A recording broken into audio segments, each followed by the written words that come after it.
अस्सलाम वालेकुम। Artificial intelligence के एल्गोरिथम्स में आज हमारा टॉपिक है iterative depth first A star search, या इसको हम IDA सर्च भी कहते हैं।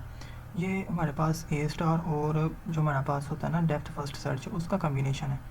ये हमें ऑप्टिमल हमारे पास जो आंसर आता है ना वो हमें ज़रूर देता है, मतलब कि इसमें हम कंडीशन ऐसे यूज़ करते हैं कि उससे हमारा जो आंसर है वो ऑप्टिमल ही आता है।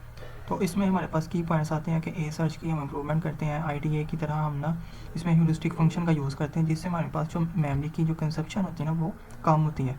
फिर हम इसमें आइटरेटिव डीपनिंग अप्रोच यूज़ करते हैं कि हम पूरे एक जो ट्री होता है, हमारा जो ग्राफ होता है ना, हम उसको टोटली एंड तक डेप्थ तक उसको हम सर्चिंग करते हैं। फिर मेमोरी एफिशिएंट होता है IDA जो है उसकी स्पेस कम्प्लेक्सिटी हमारे पास होती है बिग ऑफ BD।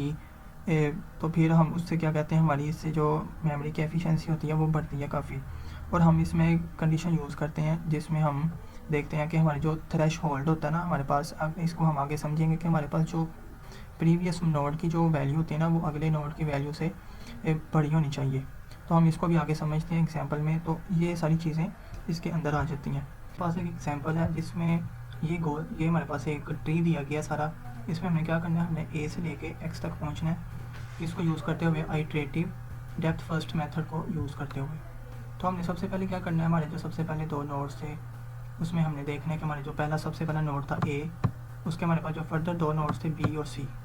ठीक है, अब हमने इस कंडीशन को वैलिड करते हुए आगे लेके चलना है। पहले एक बात मैं आपको बता दूं इस फार्मूले से कि हमारे पास यहाँ पर ये वैल्यूज़ गिवन है पहले से। ठीक है, ये वाली वैल्यूज़, तो हमें अगर ये वैल्यू नहीं आती हैं तो हमें इसके पाथ में वैल्यूज़ दी होंगी और हमारे साथ इसमें ह्यूरिस्टिक वैल्यूज़ भी दी होंगी। उनको हमने सॉल्व करके तो ये जो f ऑफ n की वैल्यूज़ है हमारे पास ये आ जाएंगी। जैसे हम A स्टार सर्चिंग में करते हैं वही सारा मेथड इसमें यूज़ होना है, लेकिन यहाँ पर हमने पहले से गिवन है इस एग्जाम्पल में, तो हमें निकालने की ज़रूरत नहीं है।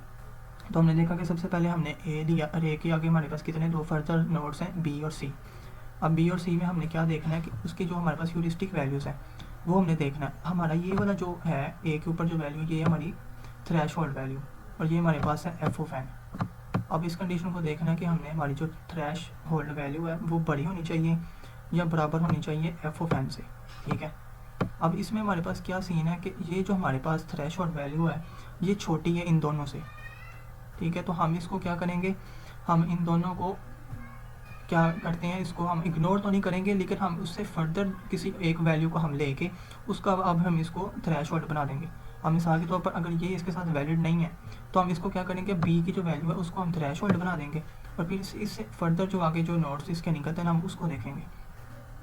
जैसे हमारे पास ये है, अब ये देखें हमारे पास B है। अब हमने सबसे पहले तरतीब को देखते हुए B को लिया था। अब B हमारा एज ये थ्रेश होल्ड है और इससे आगे जो हमारे पास फर्दर नोट्स आए थे D और E, इसको हमने ले लिया f ऑफ n। अब ये हमने कंडीशन देखनी है कि ये वाली जो हमारा थ्रेश होल्ड है ये बड़ी होनी चाहिए या छोटी होनी चाहिए, इससे बड़ी होनी चाहिए या बराबर होनी चाहिए f ऑफ n से। अब हमारे पास ये f ऑफ 5 जो सा D का ये तो बड़ा है, मतलब कि यहाँ पर हमारी कंडीशन वो नहीं लाई करेगी, इस पर लाई करेगी क्योंकि हमारे पास जो E की वैल्यू है वो है 4। अब 4 हमारे पास बराबर है इसके, तो हम इसके क्या करेंगे, इससे फर्दर जो हमारे पास आगे नोट्स आएंगे ना हम उसको लेके चलेंगे।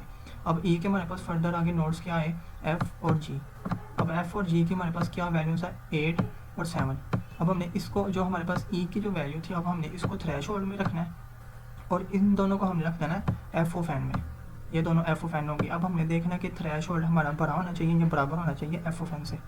अब ना ही हमारा 4 है 7 के साथ लाई कर रहा है थ्रेश होल्ड की कंडीशन को देख के, और ना ही 8 के साथ। ठीक है, तो अब हमने क्या करना है, इस लेवल में हमने देखना है कि जो हमारे पास जो छोटा होगा ना हमने उसको आगे फर्दर लेके चलना है। जैसे हमारे पास नेक्स्ट पेज में ये है कि हमने हमारे पास देखा कि हमारे पास ये वाला छूट गया ना, अब जो हमारे पास रह जाएगा ना एक लेवल के अंदर, ये पूरे लेवल के अंदर जो रह जाएगा ना हमने उसको एक लेके चलना है।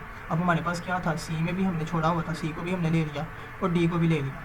अब D के साथ हमारे पास कौन कौन से नोड्स हैं, H और I, और C के साथ हमारे पास J और K। ठीक है, अब हमने C के जो F वैल्यू है उसको हमने थ्रेश होल्ड लिया और ये हमारे पास f ऑफ n हो गया। इसी तरह हमारे पास D की ये थ्रेश होल्ड वैल्यू है और ये हमारे पास हो गया f ऑफ n। ठीक है, इसी तरह हमने क्या करना है, इनको मैच करके देखना है कि हमारी ये कंडीशन इसके साथ लाई आ रही है कि नहीं। अब 5 जो सा ऐसा थ्रेश होल्ड है ये इन दोनों से छोटा है तो हमारे यहाँ पर कंडीशन लाई ही नहीं करेगी। अब इसी तरह हमारे पास यहाँ पर 5 जो है वो 6 से छोटा है तो इसके साथ तो हमारी कंडीशन लाई नहीं करेगी, लेकिन इसके साथ करेगी क्योंकि 6 जो है वो 5 से बड़ा है, ठीक है, और इससे हमारे पास ये कंडीशन लाई करेगी। तो इसी तरह फिर हम अपने के जो आगे फर्दर के नोट्स होंगे वो लेके आएंगे। जैसे यहाँ पर दिखाया गया है कि के हमारे पास जो फर्दर नोट्स हैं वो हम आगे ले आए हैं, ठीक है। अभी आप इसको ना देखें, ये आगे फर्दर स्टेप हुआ है, अभी आप इसको देखें के हमारे पास फर्दर नोट्स हैं। तो हमने देखा कि इसमें हमारे पास जो वैल्यू है के की वो हमारे पास एज अ थ्रेशोल्ड है, ठीक है, और ये हमारे पास एफ ऑफ एन है, ये हमारे पास एफ ऑफ एन है। अब हमारे पास क्या कंडीशन है कि ये वैल्यू, ये वाली वैल्यू जो सी है वो इससे बड़ी होनी चाहिए, लेकिन ये इससे छोटी है, तो यहाँ पर ये लाई नहीं करेगा और ना ही यहाँ पर ये लाई करेगा, क्योंकि 9 जो है वो छोटा है, हालांकि 9 जो है वो बड़ा है, हालांकि इसे छोटा होना चाहिए, तो यहाँ पर भी नहीं करेगा। अब हमने क्या देखना है कि जो हमने पूरा लेवल छोड़ा था, अब हमने देखना है कि इसमें हमारे पास वैल्यू कौन सी थी, 6 वाली, ठीक है, एक हमने ये ले ली, और इसी तरह हमने एक और वैल्यू जो सी थी वो भी हमारे पास छोटी थी इस लेवल के अंदर। तो जे की वैल्यू भी हमारे पास 6 थी, तो हमने इसके भी आगे फर्दर नोट्स निकाले, जैसे हमने यहाँ पर नीचे किया हुआ है। अब एल के हमने नोट्स देखे तो उसमें हमारे पास एक एन आ जाता है और एक ओ आ जाता है। एन की हमारे पास वैल्यू जो सी 13 है और ओ की हमारे पास 7 है। तो हमने देखना ये हमारी जो थ्रेशोल्ड की वैल्यू है इससे लाई कर रही है कि नहीं, ये दोनों ही लाई नहीं कर रही, क्योंकि ये दोनों उससे बड़ी हैं, हालांकि ये इससे छोटी होनी चाहिए थी, ये दोनों लाई नहीं करेंगी। अब हमने क्या करना है, इन सब में से जो हमारे पास सबसे छोटी है ना, हमने उनको लेके चलना है। कौन कौन सी छोटी हमारे पास, यहाँ पास एक ये छोटी है 7, एक ये 7 छोटी है, ठीक है, एक हमारे पास ये 7 छोटी है। अब इनके आगे जो फर्दर नोट्स निकलेंगे हमने उनको लेके चलना है। वो हमने नोट्स निकाले तो हमारे पास ये आगे एक आई का, अब आई का ये हमारे पास थ्रेशोल्ड होगा और ये होगी एफ ऑफ एन। फिर हम इनको देखना है कि ये कंडीशन इससे लाई कर रही है नहीं, थ्रेशोल्ड हमारे पास दोनों एफ ऑफ एन से छोटा है, तो हमारे पास ये कंडीशन यहाँ पर लाई नहीं करेंगी। इसी तरह यहाँ पर हमने देखना ये हमारे पास थ्रेशोल्ड है और ये हमारे पास एफ ऑफ एन है। अब यहाँ पर भी हमारी कंडीशन लाई नहीं कर रही, तो हम इसको भी छोड़ देंगे, ठीक है। अब इसी तरह हमने एल पे देखना है। अब एल हमारे पास यहाँ पर हमने देखा कि ये भी यहाँ से इससे छोटा है और ये भी 6 से छोटा है, तो हम इसको भी क्या करेंगे, डिस्कार्ड कर देंगे, छोड़ देंगे। फिर हम जाएंगे पी पे। अब पी पे देखा हमने, तो पी पे हमारे पास यहाँ पर भी वही कंडीशन है कि यहाँ पर ये छोटा है इससे और इससे भी छोटा है। तो अब इन सब में से हमने देखना कि हमारा कौन कौन सा रह गया। यहाँ पर हमारा रह गया Q, W, V, M, O, N, U, T, F, S, R और एच। अब इन सब में हमने देखना कि जो हमारे पास सबसे छोटा ना, हमने उसकी वैल्यूज़ को आगे उनके जो फर्दर नोट्स अगर आते होंगे हमने उसको लिख के, तो हम इसे नेक्स्ट फर्दर देखेंगे कि कौन कौन से नोट इसके साथ मिलते हैं। तो हमने देखा कि हमारे पास जो जो रह गए थे नोट उन सबको हमने मिला लिया। अब हमारे साथ एफ़ के साथ भी रहता था, एफ़ के साथ नहीं था तो हमारा ये ऐसे ही रहेगा, ठीक है। आई के साथ हमारे साथ पहले क्लियर हो चुका था, एफ़ के साथ आ गया। अब एफ़ के साथ देखा तो हमने ये हमारे पास थ्रेशोल्ड वैल्यू है और ये हमारे पास एफ ऑफ एन। अब ये दोनों हमारे पास इनसे बड़ी है, हालांकि ये एफ ऑफ एन हमारे पास थ्रेशोल्ड से छोटी होनी चाहिए, उसके बराबर होनी चाहिए, तो ये भी हमारे पास जो सी वैलिड है वो नहीं है। फिर हमने जी की भी देखी, वो भी हमारे पास वैलिड नहीं है। एल की भी देखी, एल की जो हमारे पास थ्रेशोल्ड की वैल्यू वो एफ ऑफ एन से छोटी है, तो ये भी वैलिड नहीं होगा। इसी तरह फिर हमने एम पे देखा, एम पे जब हमें वैल्यू, ये हमारे पास थ्रेशोल्ड वैल्यू है और ये हमारे पास एफ ऑफ एन वैल्यूज़ है, एफ ऑफ एन वैल्यूज़ है। तो हमने देखा जब हमारे पास हमें गोल का नोट जो हमें मिल जाएगा ना, तो फिर हमने वहाँ पर कंडीशन को चेक नहीं करना, हमने सिर्फ वहाँ पर स्टॉप हो जाना कि हमें हमारा गोल मिल चुका है। अगर गोल मिल गया तो फिर हमारे पास ये सारा जो पाथ है वो हमें मिल जाएगा। तो इसके हमारे पास अगर हम देखें इसकी जो कास्ट बनती है वो हमारे पास बन गई 17 और 8, ये हमारे पास टोटल कास्ट बनती है 36। तो 36 हमारे पास टोटल कास्ट है और यही हमारे पास ऑप्टिमल आंसर है इस स्टार्टिंग गोल नोट से लेके गोल तक पहुँचने तक। तो ये हमारे पास आ जाता है थ्रेशोल्ड कंडीशन को यूज़ करते हुए आइटरेटिव डेप्थ फर्स्ट मेथड। तो इसके अगर हम एल्गोरिथम को देखें तो एल्गोरिथम क्या कैसे काम करता है, सबसे पहले हमने इसकी जो इनिशियल लाइन्स होती है वो देखनी होती है कि हमारे पास जो सबसे पहले हम इनिशियल करते हैं। जैसे अगर हमारे पास वो ए स्टार की वैल्यूज़ नहीं दी गई हुई और हमने निकालनी है उसको, जैसे F of N is equal to G of N plus H of N, अगर हमारे पास ये नहीं दी तो हमने ये निकालनी है, अगर दी है तो हमने वैसे ही उसको लेके चलना है। फिर डेप्थ फर्स्ट सर्च है, उसको थ्रेशोल्ड के साथ लेके चलना है कि DFS का इस्तेमाल करते हुए हमने नोड को एक्सटेंड करना है स्टार्ट से लेके। फिर अगर कंडीशन हमारे पास ठीक है कि हमारे पास थ्रेशोल्ड जो है वो बराबर है या बड़ा है एफ ऑफ एन से, तो हम उसके ही फर्दर नोड्स को एक्सपेंड करके उसकी कंडीशन को वहाँ पर चेक करेंगे। फिर हम देखेंगे कि ये आगे फर्दर बढ़ता है कि नहीं। इसी तरह हम इसकी थ्रेशोल्ड को नेक्स्ट उसकी ट्रैकिंग करते रहेंगे थ्रेशोल्ड को यूज़ करके, फिर हम बैक ट्रैकिंग भी करते हैं, स्टार्टिंग द सर्च करते हैं। जब एक कंप्लीट जो सी आइट्रेशन ख़त्म हो जाती है ना, तो अगर हमें उसमें गोल नहीं मिलता तो फिर हम सर्च को स्टार्ट से शुरू करते हैं। मतलब कि अगर हमें उस लेवल के अंदर जो हम लेवल देख रहे हैं उसमें हमें नोट नहीं ना मिला, तो उससे आसपास वाले जिनकी सबसे छोटी वैल्यू होगी ना, फिर हम उसको ले लेंगे। फिर हम उसमें चेक करेंगे कि हमारे पास ये थ्रेशोल्ड की वैल्यू है, ये हमें मिलती है कि नहीं। फिर हम ये इसको तब तक करते हैं जब तक हमारे पास जो गोल की जो हमारे पास होती है ना नोड होता है हमारे पास, जहाँ तक पहुँचने का हमारा गोल होता है, वो अगर हम नहीं मिल जाता तब तक हम ये सारा कुछ करते रहते हैं। इसके अगर हम एक और एग्जांपल देखें, हमारे पास ये है, ये हमारे पास है एक ग्राफ की सूरत में। ग्राफ की सूरत में हमारे पास इसके पाथ में ये वैल्यूज़ दी गई हैं और हमारे पास ये ह्यूरिस्टिक वैल्यूज़ हैं। अब हमने इसमें क्या करना है, ए स्टार वैल्यू को यूज़ करके तो इसकी हमने जो कहते हैं थ्रेशोल्ड की कंडीशन को लाई करना है और फिर हमने इसके आई डी ए स्टार को निकालना है। इसमें हमने पहले ए स्टार की जो कंडीशन है उसको यूज़ करके पहले हमने सारी इसकी एफ ऑफ एन की वैल्यूज़ निकालनी है। फिर हमने थ्रेशोल्ड की वैल्यू को ये कंडीशन को यूज़ करके तो हमने इसकी आई डी ए का जो प्रूफ है हमने वो करना है। तो सबसे पहले अगर हम देखें एस में हमारे पास जो एस तक का हमारे पास डिस्टेंस है वो 0 है और इसकी ह्यूरिस्टिक वैल्यू हमारे पास कितनी है 7। तो हम इसको जब ऐड करेंगे इस फार्मूले को यूज़ करके तो हमारा हो जाएगा ये 7।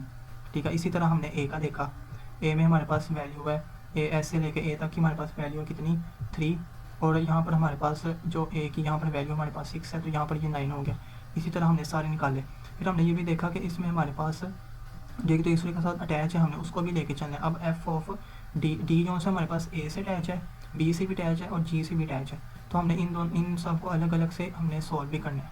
पहले हमने देखा डी जो है वो ए से अटैच है, उसकी जो वैल्यू बनती है वो बनती है 7। कैसे बनती है, हमारे पास यहाँ से लेके 3 और 4, 7 और ह्यूरिस्टिक वैल्यू हमारे पास इसकी कितनी वैल्यू है 4, तो हमारे पास ये वैल्यू बन गई 11। इसी तरह हमने बी के साथ देखा, इसी तरह हमारी बनी 6। अब हमने इन दोनों में देखा कि हमने जो हमारी जो सबसे छोटी होगी ना हमने उसको लेना है। हमारे पास 6 बनती है तो हमने इसको ही आगे लेके चलना है। इसी तरह हमने ई को देखा, ई हमारे पास बनता है, ई की वैल्यू हमारे पास बनती है 6। ठीक है, 6 और हमारे पास यहाँ पर 3, 6 और 3 हमारे पास यहाँ बन गई 9, यहाँ पर सॉरी 6 आता है। ठीक है, 6 और यहाँ पर हमारे पास आ गया 9। इसी तरह हमने जी की वैल्यू निकाली, जी हमारे पास सी के साथ अटैच है, ई के साथ अटैच है और डी के साथ अटैच है। तो इनमें से भी हमने देखा जो हमारे पास सबसे छोटी हमने उस वैल्यू को लेना है। हम देखते हैं ना उसमें क्या कहते हैं, जब हमने एडमिसिबल और इनएडमिसिबल पढ़ा था तो उसमें भी हम छोटी वैल्यूज़ को लेते हैं, जो हमारे पास जिसकी कॉस्ट सबसे कम होगी हम उसको ही लेके चलते हैं एडमिसिबल में। एडमिसिबल में क्या होता है कि हमारी जो एस्टिमेट वैल्यू होती है वो अंडर एस्टिमेट कहलाती है, इसलिए हम इसको छोटी वैल्यू में लेते हैं। जब हम सबको जमा कर लिए तो हमने क्या किया, हमने इनके नोट्स के ऊपर इनकी वैल्यू को अलॉट कर दिया। अब डी हमारे पास बी के साथ भी था, हमारे पास इसके साथ भी था, क्या कहते हैं ए के साथ भी था। तो हमने क्या किया, सिर्फ वही वैल्यू ली जो हमारे पास सबसे छोटी थी। तो हमने बी वाली की वैल्यू को लिया जो हमारे पास डी के जमा करने के साथ आई थी। अब हमने क्या करना है, इस वैल्यू को इस कंडीशन को यूज़ करते हुए हमने इसकी जो स्टेट है हमने उसको सॉल्व करना है। तो हमारे पास इसमें हम देखेंगे हमारे पास सबसे पहले कौन कौन से दो नोड्स अटैच हैं, एस और एस के साथ बी और ए। ठीक है, अब हमने थ्रेशोल्ड की कंडीशन को देखने के ये जो हमारा थ्रेशोल्ड है ये हमारे पास छोटा होना चाहिए एफ ऑफ एन से। अब इसमें हमारे पास एक कंडीशन लाइक आ रही है कि हमारे पास जो 7 है वो 3 से बड़ा है लेकिन 9 से छोटा है, तो ये कंडीशन यहाँ पर नहीं लगेगी, ये क्रॉस लगा हुआ है और यहाँ पर हमारी कंडीशन लगेगी। इस वजह से हमने क्या करना है, जो हमारे पास बी के साथ आगे फर्दर नोड्स अटैच है ना हमने उसको लेके चलना है। बी के साथ हमारे पास फर्दर नोड्स अटैच है डी और ई। अब इसमें हमारे पास बी के साथ जो वैल्यूज थी 3 ये हमारी थ्रेशोल्ड हो जाएगी और ये हो जाएगी एफ ऑफ एन। फिर हमें इसमें कंडीशन चेक करनी है, यहाँ पर हमारी जो 3 जो है वो 6 से छोटा है तो ये लाइन नहीं करेगी, और 3 जो है हमारे पास जो सा हमारे पास 6 से, यहाँ भी हमारे पास 3 जो है 8 से छोटा है तो यहाँ पर भी ये कंडीशन लाइक नहीं करेगी। इस वजह से हमारा जो बी है ये आगे फर्दर चलेगा ही नहीं, हमारा रहेगा यहाँ पर ए। फिर हम इसलिए चूज़ करेंगे ए को। अब ए को चूज़ किया तो हमारे पास एस से लेके ए तक, फिर एस ए को लिया और ए के साथ हमारे पास कौन सा अटैच था, सी। अब सी अटैच था तो हमने क्या किया, ये जो हमारे पास थ्रेशोल्ड की वैल्यू है ये 6 से बड़ी है तो हमारे पास यहाँ पर कंडीशन लाई कर जाएगी। तो हमने क्या करना है, आगे हमारे पास सी के साथ जो फर्दर अटैच था वो था जी। अब हमारे पास सी की जो वैल्यू थी वो होगी थ्रेशोल्ड और जी की वैल्यू जो थी हमारे पास वो थी 5। अब यहाँ पर हमारे पास कंडीशन लाइक आ रही है कि 6 जो है वो हमारे पास 5 से बड़ा है, इसलिए हमने ये जो हमारा पाथ था ये हमें मिल चुका है। हमने क्या करना था, बेसिकली 6 से लेकर जी तक का जो पाथ था ना हमने वो फाइंड करना था, तो हमने इसी तरह ऐसे यहाँ पर किया। तो इसीलिए हमारा जो फाइनल पाथ है वो बनता है 6 से लेके ए तक, एस से लेके ए तक, फिर सी और फिर जी। तो ये हमारे पास टोटल इसका पाथ बनता है आइट्रेशन डेप्थ फर्स्ट मेथड को यूज़ करते हुए। इसकी अगर हम कास्ट देखें, अगर हम इसके जो नोड्स की कास्ट को अगर हम यूज़ करें ना, ये हमारे पास 7 जो है, 9 और 6 और 5 है, तो हमारे पास इसकी जो कास्ट बनती है वो बनती है 27, ठीक है। और अगर हम इसके जो पाथ की वैल्यूज़ को अगर हम लेंगे ना, जो हमारे पास पाथ की वैल्यूज़ थी, तो वो बनती है हमारे पास 9। तो ये सारा कंसेप्ट इसके अंदर आ जाता है। हमें बेसिकली इसमें देखना होता है थ्रेश होल्ड हमारा पर आना चाहिए एफ ऑफ एन से, और हमने इसको क्या कहते हैं डेप्थ तक लेके जाना होता है, मतलब कि किसी एक तरफ ही हमने जाना होता, सब नोड्स को हमने लेके चलना होता है, उसकी जितनी जहाँ तक डेप्थ होती है हमने उसको वहाँ तक लेके चलना होता है। तो ये सारा कंसेप्ट इसके अंदर आ जाता है। Thank you.